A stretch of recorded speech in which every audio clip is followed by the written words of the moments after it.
Okay, so question 5. We've got a plotting compass and a magnetic field, and it says there's no current going through the wire. So we know if there was no current in the wire, we're just going to have the magnetic field from the Earth, whichever way that's pointing. All right. It says, which of these shows the compass when there is a current? So clearly that way's north, because that's now lined up, or magnetic north on the Earth. So we're pretty happy with that. When I turn this on, we're going to get circular magnetic fields. Remember, we space them, so there's lots of fields. In fact, let's draw proper lines. There's lots of fields. Whoops, that's my dodgy fat hands. There we go, there we go, there we go. So the lines are nice and tight and close in on the wire, and then they space out to show that the magnetic field decreases. 1 over d squared. So 1 over d squared. So if you were to double the distance, you would, well, 2 squared, you would quarter the strength. All right, so 1 over 2 squared. Now, the question's not asking that. And then what would we do if the current was going that way? It doesn't tell me which way it goes. Hopefully you remember, use the right hand grip. So imagine that's your right hand. And then I'd line my thumb up which way the current's going, and then my fingers curling around, so you just grip your hand, would tell me that it's going that way around. The crucial part is, all it's saying is which of these could work in that spot there. So I'm going to get rid of all of this. I'm going to draw a circle through there, and then once I've got a circle through there, which of these matches? Well, let's now put it that way or that way, because we don't quite know which way. And then let's have a look. Well, definitely I can't have D. It's not going to be going straight up. It's not going to be C. It's not going to be B. They're a play on each other. So we can see if I've got my circle going through here, it's pretty much going to be heading that way. So it's going to be A. Circular magnetic fields. And it could have been, because it doesn't tell me whether the current's going up or down, that would be a valid answer as well, because it doesn't tell me. Describe how the student could find the shape of the magnetic field.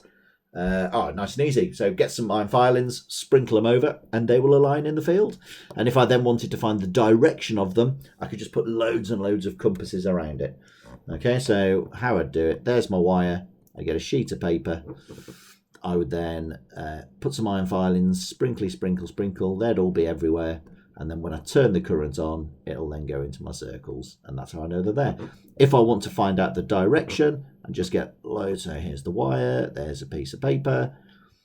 We know got the circles. Well, I'll just put a plotting compass, and that will then show me the direction it goes. There we go.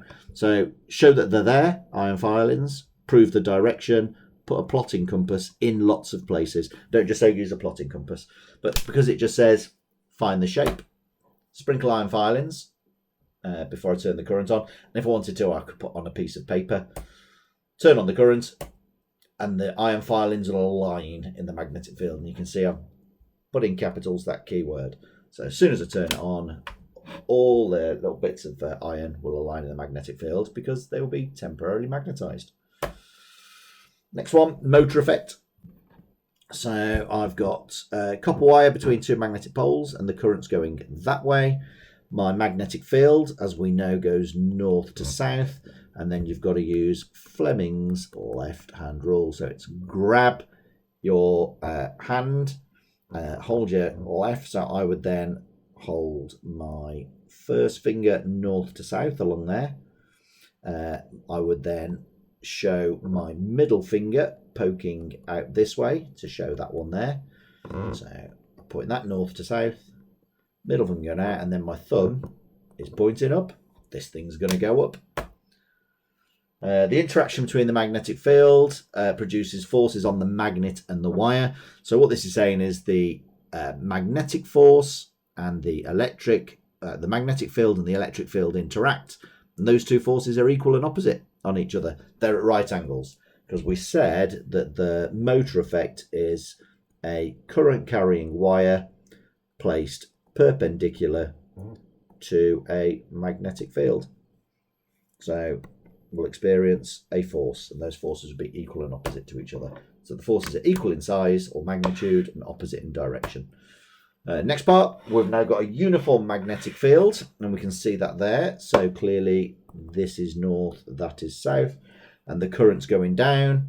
And what it asks me to do is this time calculate the size of the current. So you know we've got to use F equals BIL, rearrange it. So if I just get that here, dum dum dum, F on top, that is pretty ropey. F on top, BIL, that's got to be in meters, magnetic fields in Teslas, and the current's in amps. Let's have a quick check if we've got any unit changes. Newtons per amp meter, I'm happy with that. So that is equivalent to Tesla. Next one, the length is 30 millimeters. No, divide by 1,000 equals 0.03 meters because it's got to be in meters.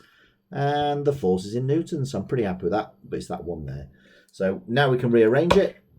I equals F divided by B times L with the unit change on that L. So that equals my force, 0.045, there on top, divided by 0.72, perfect, divided by 0.03, because we had to change millimeters. And now we've got this here, 2.083. I'm going to round up to 2.1. But if I left it like that, I'd still get the mark. And that's that all done.